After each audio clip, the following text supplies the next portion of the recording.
suñu mbokku Popenguine yi suñu mbokku Ndayane mbokku Popenguine Sereer mbokki Sange Kignanbour Guéréo maa ngi leen di gërëm di leen sant di boole ci gërëm boobu la zone 14C de Popenguine mais également la zone 14B de Ndayane mu nekk zone yoo xam ne dañ ma jox cër lu ñuy def dañ ma ciy boole bu yàggul dara la ASC Santhiaba bu Ndayane jël coupe xaar ma lu yàgg ne foog ñu jébbal coupe bi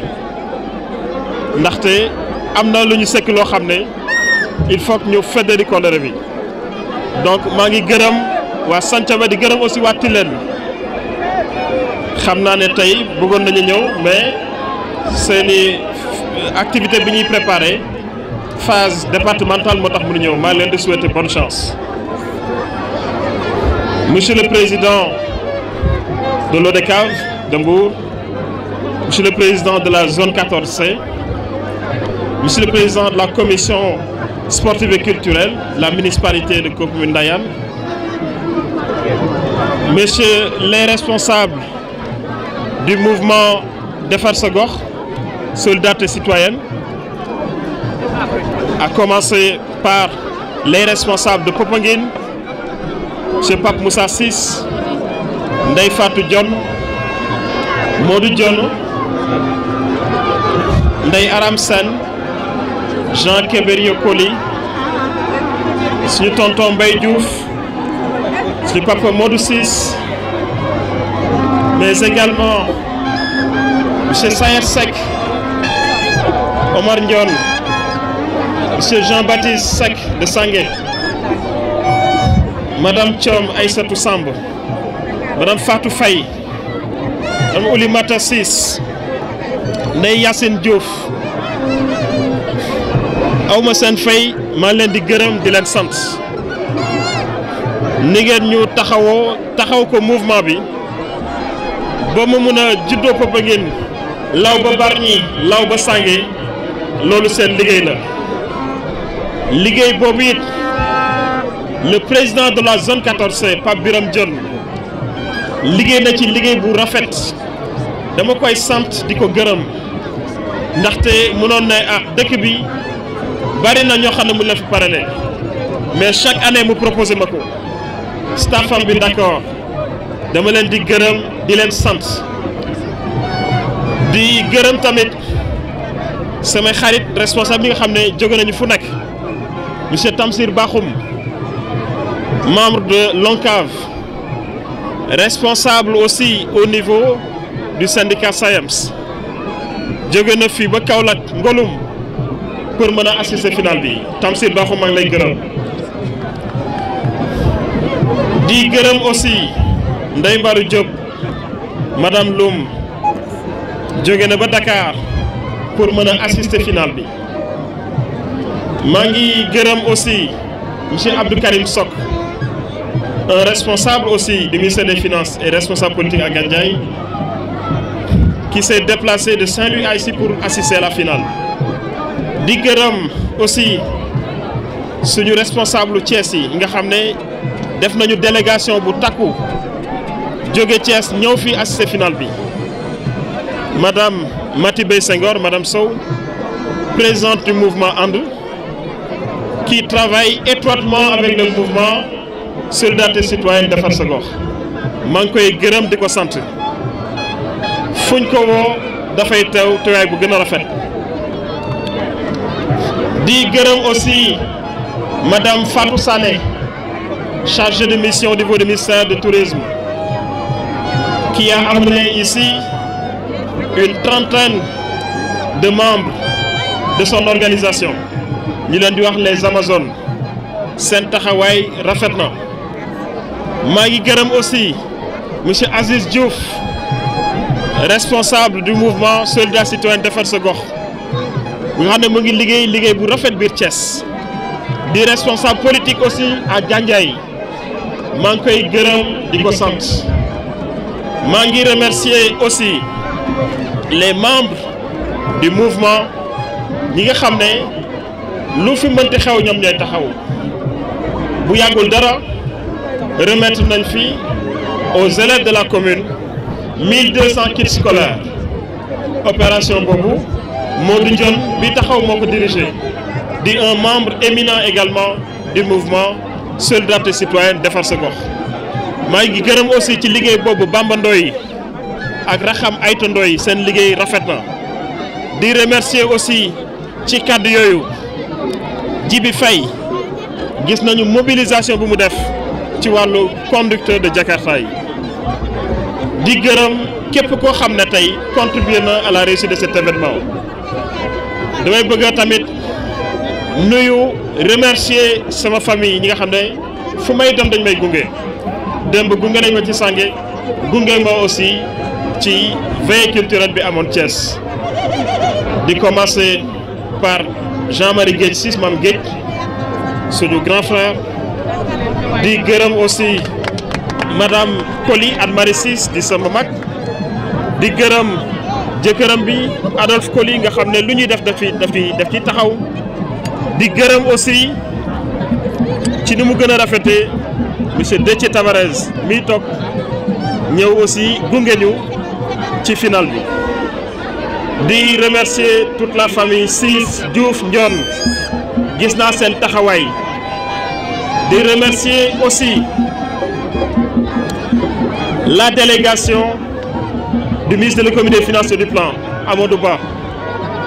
andi na fi yëmatama ñaari responsable di monsieur Touradou Sow un responsable éminent aux Parcelles Assainies et madame Fatou Koli responsable également aux Parcelles Assainies seen taxawaay rafet na. Je voudrais féliciter particulièrement la zone 14C zone 14C vraiment gàcce ngalaama édition bu ngeen organisé dafay gën a rafet dama bëgg ñaanal leen li ngeen sumb ci liggéey ak ci projet dégg naa ko bu baax Popenguine Ndayane war naa am benn quand même stade omnisport les jeunes de Popenguine de Ndayane de Kignanbour de Guéréo Popenguine Séréer aiment le sport te yaakaar naa kaddu yooyu le président de la République mu ngi koy dégg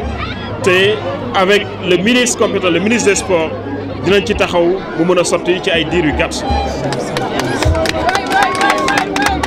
di leen ne aussi Popenguine Ndayane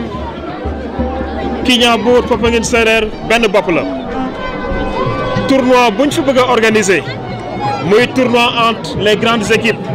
wala tournoi entre finalistes man dinaa sawar gunge leen ci parce que sport benn la le sport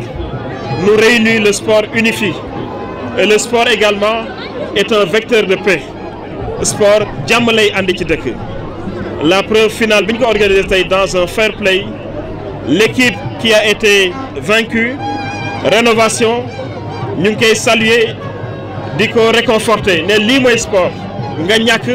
sant yàlla xam ne lii la yàlla jagleel. di remercier di féliciter aussi waa Tongoor gis nañu aussi seeni engagement ci tournoi bi seeni engagement ci nawetaan yi di leen féliciter ci ndam bi leen yàlla jox. maa ngi aussi féliciter vraiment tous les supporters les responsables des équipes message bi nga xam ne jàll nañ ko message de paix message yu jàmm wax dëgg yàlla gis nañ ko tey jàmm rek moo xew fi te jàmm rek moo fi wéy ndaxte Popenguine dëkku jàmm la jàmm fi la musa sax te yaakaar naa fi lay sax da abadan. di remercier aussi l'équipe municipale ak seeni représentants di leen aussi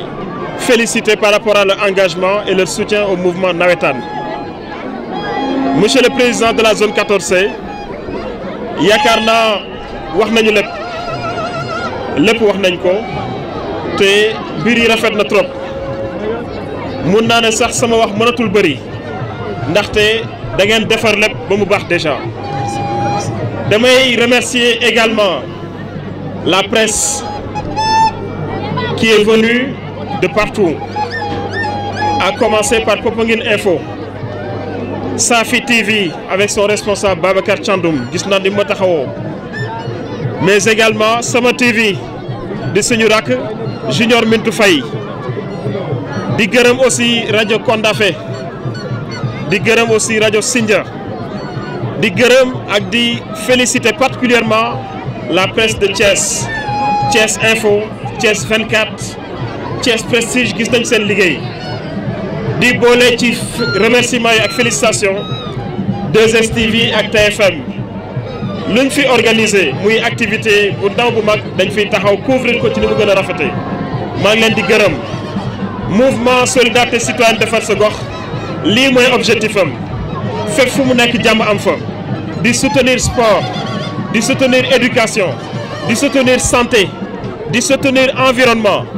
di soutenir tamit la culture parce que culture rek la ñu am ci kaw loolu déplacement bu ma mënti def sama rakk bi nga xam ne daf ma bëggal boppam muy Thiandoum dama koy remercier fu ma taxaw dafay taxaw def fa li mu fa war a def maa ngi aussi remercier vraiment tous ceux qui sont responsables au niveau de Popenguine qui ne sont pas membres de Defar Sa Gox qui sont dans d'autres partis mais qui ont accepté de se joindre à cette manifestation, n'est-ce pas? À commencer, n'est-ce pas, par chez Babacar Ndoye bari na lum ñuy jàppale ñu ngi koy gërëm di ko sant di ci gërëm aussi madame l'honorable conseillère, n'est-ce pas, Maymouna Sène gis nañu taxawaayam ak bépp responsable boo xam ne jàpp nga ci liggéey bi ñu ngi leen di gërëm di leen sant. Zone 14C moom yaakaar naa sëy boo xam ne du das la sëy boo xam ne fu ngeen ko àpp rek àpp naa ko fa parce que li ngeen ma taxawoo rafet na dama leen di ñaanal yàlla yeneen édition yi ñëw yàlla na dàkk édition bi yàlla ñu am édition yoo xam ne dañ koy fêter ak un vainqueur de la coupe départementale parce que jot na nag waa Mbour xajal waa Popenguine ak waa Ndayane ñu jël ci coupe bi waaw. di aussi terminer par remercier pour son message de soutien le directeur de cabinet du ministre, le ministre directeur de cabinet du président de la République, M. El Hadj Omar Youm. Son soutien nous est permanent ainsi que son staff. Di remercier le premier ministre qui nous appuie beaucoup dans ce que nous faisons, le président de la République pour cër bi mu jox Popenguine ñu ngi koy gërëm di ko sant tey bésu fête la bésu jàmm la. maa ngi ñaanal ñëpp ñu fi ñëw ñu ñibbi ci jàmm fekkee sa njaboot ci jàmm lépp lu ñuy sóor aussi ñu sóor ko ci jàmm maa ngi aussi souhaiter sama papa Aliou Ciss imam ratib yàlla may ko wér ak tan yàlla wéral ay cëram delloo ko ak sagom ñu ngi aussi jaale suñu mbokku xaadri yi ci xalif bi fi jógee te bu yàggul dara la ñu invité fii ci Ndayane ñu teew fii ak doomam bi nga xam ne mooy kilifa kër gi di porte-parole am le professeur Boukounta mu jibal kàddu yi rafet ci sama personne donc ñu ngi leen di jaale kilifa mag boobu bi nga xam ne nekkoon na fi liggéeyal diine liggéeyal askan bi yal na ko yàlla xare àjjana yi gën a kawe. Directeur tey di mouvement solidarité citoyenne Impact est-ce que jublu ngeen ci jëm ba couvrir li nga xam ne mooy le niveau national fépp ngeen wax le mouvement Defar Sa Gox est un mouvement bi nga xam ne ci région de Thiès lay yëngu région de Thiès plus particulièrement ici dans le département de Mbour à Popenguine, Ndayane, Kignanbour, mais aussi Sangué dans le département de Thiès, mais aussi les 3 communes de Thiès. Defar Sa Gox c'est un concept qui peut aller partout parce que ku nekk yaakaar naa fa nga nekk bëgg nga defar sa gox bëgg nga ci andi sa wàll donc solidarité citoyenne tamit dafay jëmmal loolu di ne du ñu xaar lépp état jox ñu ko wala mairie jox wala beneen organisme balaa nga naan état danaan mairie da ngay dugal sa loxo sa poche ngeen cotiser bokk li ngeen am jagleel ko askan bi loolu mooy solidarité citoyenne te moo ñu tax a jóg fépp koo xam ne woo nañu fa te nga xam ne yàlla jox nañu kattan ñu mën faa dem incha allah dinañ fa sawar a dem. jërëjëf Alassane Faye. Et loisirs de la commune de Popenguine Ndayane, président de l'ORECAV de Mbour, monsieur le parrain, mesdames et messieurs, distingués invités, je ne saurais commencer mes propos sans rendre grâce à Dieu pour sa grande miséricorde, car il a eu pitié de nous avant et durant tout le processus de cet événement et nous a permis d'y assister. Mesdames et messieurs, honorables invités, je vous présente mes vives salutations et vous dis combien je me réjouis de vous voir sacrifier à la tradition. En effet, nous voilà encore réunis pour assister à un match final de football dans le cadre des activités de la zone 14C de Popenguine affiliée à l'ORECAV. Cette finale est le résultat d'un long processus qui a mobilisé plusieurs associations sportives et culturelles et au-delà toute la population. Nous avons vécu durant ces moments de vacances scolaires des moments forts de communion, de mobilisation populaire, d'animation et de formation. Les ASC ont participé activement à l'animation et au développement de leurs quartiers respectifs à travers les mobilisations et à l'animation. À travers les mobilisations lors des 15 matchs, la tenue des débats de Cercetal. Le bureau de la zone a tenu également à diversifier les activités en organisant des cours de vacances gratuits de la CI à la terminale. Le nettoyage des classes, des salles de classe, le désherbage de la cour du lycée. Mesdames et messieurs, distingués invités, permettez-moi d'adresser mes remerciements et encouragements aux différents membres du comité directeur qui ont fait montre d'une disponibilité et d'un engagement sans faille, ce qui a permis de rendre possible toutes nos initiatives. Des remerciements appuyés à nos chers étudiants et chers enseignants qui ont accepté d'encadrer nos enfants. Vous ne sortez pas de cette armée dont Mariam Abba fait l'éloge. Mesdames, Monsieur le Président de l'ORECAV de Mbour, si aujourd'hui la zone 14C a pu exister et contribuer tant soit peu au rayonnement de sa localité, c'est grâce en grande partie à votre travail, votre ouverture d'esprit, votre disponibilité et surtout votre capacité de management. Nous mesurons à sa juste valeur l'intérêt et l'importance que vous accordez à notre zone et en cela, soyez-en remerciés. Monsieur le maire de la commune de Popenguine Ndayane, permettez-moi de vous adresser mes sincères remerciements et toute ma gratitude. Vous accompagnez la zone ainsi que toutes les ASC à travers les subventions. Vous êtes un collaborateur naturel et nous manifestons notre entière disponibilité à poursuivre ce partenariat. Je remercie particulièrement les membres de la commission Jeunesse, Sport et Loisirs de la commune de Popenguine Ndayane, de par leur disponibilité et leur engagement. Cher parrain, M. Charles-Émile Abdou-Sis, directeur de la SOL, permettez-moi de saluer votre disponibilité, détermination et surtout l'attachement que vous portez à votre terroir. L'acceptation de ce parrainage une deuxième fois consécutive témoigne pleinement de cette foi que vous avez à la jeunesse. En effet, l'année dernière, à pareil moment, vous aviez répondu positivement et fort éloquemment à l'appel de la jeunesse en mobilisant des moyens matériels et financiers très importants. Cette année encore, malgré vos nombreuses charges et les contraintes de temps, vous avez accepté d'accompagner la population en déployant plus d'efforts et de sacrifices. Sachez, cher parrain, M. Charles VI, que je ne trouve pas les mots pour vous dire tout le bien que je pense en vous et surtout toute la gratitude. À ce sujet, je partage les propos d'Henri Bergson. La pensée la plus vivante se glacera dans la formule qu'il exprime. La lettre tue l'esprit. Autrement, le langage est souvent pauvre pour traiter les états d'âme. Bref, nous sommes plus